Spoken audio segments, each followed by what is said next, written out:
మీరు చూస్తున్నారు వైబిఎన్ న్యూస్. మా ఛానల్ మీకు నచ్చితే లైక్ చేయండి, షేర్ చేయండి, సబ్స్క్రైబ్ అవ్వడం మాత్రం మర్చిపోవద్దు. అనకాపల్లి జిల్లా మాడుగుల నియోజకవర్గంలో చంద్రబాబు నాయుడు భారీ బహిరంగ సభను ఉద్దేశించి వంగలపూడి అనిత మాట్లాడుతూ ముఖ్య అతిథిగా విచ్చేసిన మనందరి అభిమాన నాయకుడు నారా చంద్రబాబు నాయుడు గారు 4.5 సంవత్సరాలకి ముందు ఈ రాష్ట్రాన్ని నెత్తిన పెట్టుకొని ఈ రాష్ట్రాన్ని 16,000 కోట్ల లోటు బడ్జెట్లో కూడా ఎక్కడా కూడా ఎవరికి ఎటువంటి కష్టం రాకుండా చూసుకున్న ఆ మహానుభావుడు 4.5 సంవత్సరాలకి ముందు జస్ట్ ఒక్కసారి చూసుకుంటే ఎన్నో అవమానాలు పడి అక్రమ కేసులు ఎదుర్కొని జైల్లో వెళ్ళినప్పటికీ కూడా ఎక్కడ ఒక్కవాడి ధైర్యంతో ఈ రోజు ఈ తెలుగుదేశం పార్టీ నిలబెట్టాలనే తపనతో మనందరి ముందు వ్యక్తి మన జాతీయ పార్టీ అధ్యక్షుడు నారా చంద్రబాబు నాయుడు గారికి మీ అందరి తరఫున ప్రత్యేకంగా ధన్యవాదాలు, నమస్కారాలు తెలియజేస్తున్నాను. ఈ రోజు ఈ కార్యక్రమానికి ముఖ్య అతిథిగా విచ్చేసిన పెద్దలు గౌరవనీయులు అయ్యన్నమూర్తి గారికి, బండా లక్ష్మణమూర్తి గారికి, డాక్టర్ చంద్రబాబు గారికి, అదేవిధంగా అధ్యక్షులు నాని జగదీష్ గారికి, పంచకల రమేష్ బాబు గారికి, అదేవిధంగా వేదిక అలంకరించిన తెలుగుదేశం పార్టీ మహామహులకి, అదేవిధంగా జనసేన పార్టీ నాయకులందరికీ కూడా పేరు పేరున ధన్యవాదాలు, నమస్కారాలు తెలియజేసుకుంటూ ఈ రోజు ఈ ఒక్క కార్యక్రమం చూస్తా ఉంటే అలనాడు ఇప్పుడు ఎన్టీ రామారావు గారు పార్టీ పెట్టేటప్పుడు పిలిచిన ఒక పిలుపు ఆ రోజు ప్రపంచం సృష్టించింది. అదే ప్రపంచం మళ్ళా తిరిగి రాయాలంటే, ఈ సైకో పరిపాలన నుంచి తరిమి కొట్టాలి అంటే, ఈ సైకో పరిపాలన నుంచి రాష్ట్రాన్ని కాపాడుకోవాలి అంటే, మన యువత భవిష్యత్తుకి రావాలి అంటే మన అందరికీ ఒకే ఒక నినాదం వినిపించే పరిస్థితి. అదే రా కదిలి రా. ఈ రోజు ఈ కార్యక్రమానికి మనందరం కూడా విచ్చేస్తున్నాం. ఈ రోజు ఒక విషయం మీ అందరికీ చెప్పాలి.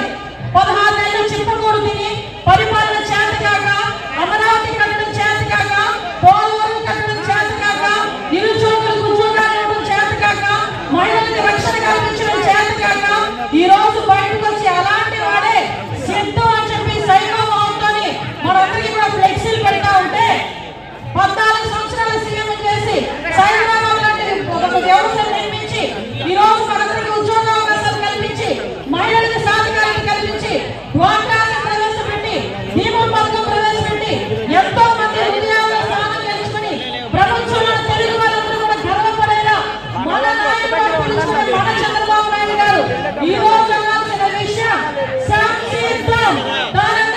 చెప్పాల్సిన విషయం బాధ్యత కూడా ఈ రోజు వాడు సిద్ధమంటే మన సంసిద్ధ కొనాలి, వాడు సిద్ధమంటే మన సైన్యాలు. ఒక సైకోగానే ఎటువంటి ధైర్యంతో బయటకు వచ్చి ఈ రోజు మనందరినీ ఛాలెంజ్ చేసే పరిస్థితి. ఈ రోజు ఒక మోసపూరితమైన రాష్ట్రం. మీ అందరికీ తెలిసి నేనే ఒక విషయం మాట్లాడాడు. జగన్మోహన్ రెడ్డి ఎలా ఉంటామని అయ్యా అంటే, ఎలక్షన్ అయినంత వరకు శ్రీకృష్ణుడు అంటాడట, ఎలక్షన్ అయిన వెంటనే నికృష్టుడు అంటాడంట. అలా ఉంది పరిస్థితి, జగన్మోహన్ రెడ్డి పరిస్థితి. అటువంటి వ్యక్తి ఏరు దాటాక తెప్ప తగిన రకం.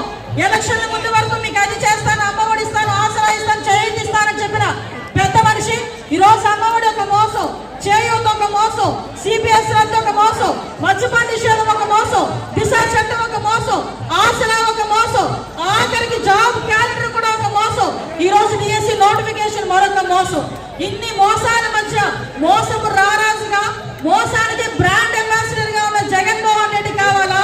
మన అందరి గురించి, ఈ రాష్ట్రం గురించి ఎన్నో అవమానాలు ఎదుర్కొని, కుటుంబాన్ని కూడా ఎన్నో అవమానాలకి ఎదుర్కొన్నప్పటికీ కూడా ధైర్యంగా ముందుకొచ్చి ఈ రాష్ట్రానికి దిక్సూ చేయాల చంద్రబాబు నాయుడు గారు కావాలో మనందరం కూడా తెలుసుకోవాల్సిన అవసరం కూడా ఎంతో ఉంది. ఎంతైనా మహిళలకి చెప్తున్నా, మనందరం కూడా ఒక సెంటిమెంట్ ఫోల్స్ తలకి వినేసరికి, బుగ్గలు నొక్కేసరికి, ముద్దులు పెట్టేసరికి ఇతగాడు ఏదో చేసేస్తాడేమో, మనందరినీ ఉద్ధరించేస్తాడేమో అనుకున్నారు. కానీ ఈ సైకోగాడు మనందరినీ కూడా నవరత్నాలను మోసం చేసి ఈ రోజు మన నోట్లో మట్టి కొట్టిన పరిస్థితి ఈ రోజు మనం కూడా గమనించుకోవాలి. దిశ చట్టం ఒక ఎందుకు పనికిరాని చట్టం. మద్యపాన నిషేధం జరిగిన తర్వాతే ఓట్లు అడుగుతారన్నాడు.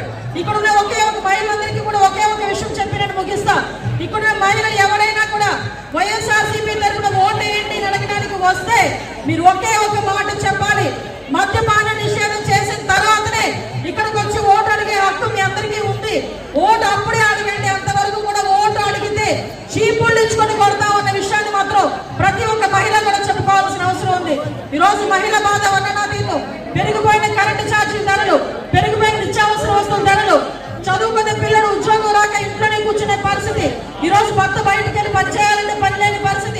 రోజు బతకాలంటేనే విపరీతమైన భయపడే పరిస్థితి నుంచి ఈ రోజు మన రాష్ట్రాన్ని మనం రక్షించుకోవాలన్నా, మన పిల్లల భవిష్యత్తు గురించి ఆలోచించాలన్నా, మహిళల రక్షణగా ఉండాలన్నా ఒకే ఒక నినాదం, అదే జై చంద్రబాబు నాయుడు గారు, జై తెలుగుదేశం, జై జనసేన. ఎందుకు ఈ మాట చెప్తారంటే ఒక వాయుకి అగ్ని తోడైనట్టుగా ఈ రోజు తెలుగుదేశం పార్టీకి జనసేన తోడైంది. ఈ రోజు జనసేన నాయకత్వం, టీడీపీ నాయకత్వాన్ని చూసి అక్కడ కూర్చున్న జగన్మోహన్ రెడ్డికి ఏమీ పాల్పోవట్లేదు. ఏదో అంటారు కదా, గోరు చుట్టు మీద రాకులు కూడినట్టు చంద్రబాబు నాయుడు గారు, పవన్ కళ్యాణ్ గారు, లోకేష్ బాబు గారు ఒకవైపు నుంచి వాయిస్తా ఉంటే ఇంకొక వైపు నుంచి వాయించడానికి వచ్చింది ఎవరావిడ షర్మిల. ఎవరమ్మా ఆవిడ? షర్మిల జగనన్న వదిలిన బాణాన్ని అని చెప్పి ఆ రోజు ఇదే జగన్మోహన్ రెడ్డి సీఎం కావాలని రాజకీయ భవిష్యత్తు గురించి సుమారుగా 3200 కిలోమీటర్లు పాదయాత్ర చేసిన అతని చెల్లి ఈ రోజు బయటకు వచ్చి ఎండగడుతుంది. ఈ రోజు మనందరం కూడా ఒకటే తెలియజేసుకోవాలి, ఈ రోజు నీకు నాకు సమాధానం చెప్పినా చెప్పకపోయినా జగన్మోహన్ రెడ్డి షర్మిలకి మాత్రం ఎట్టి పరిస్థితుల్లోనే సమాధానం చెప్పాల్సిన అవసరం ఉంది.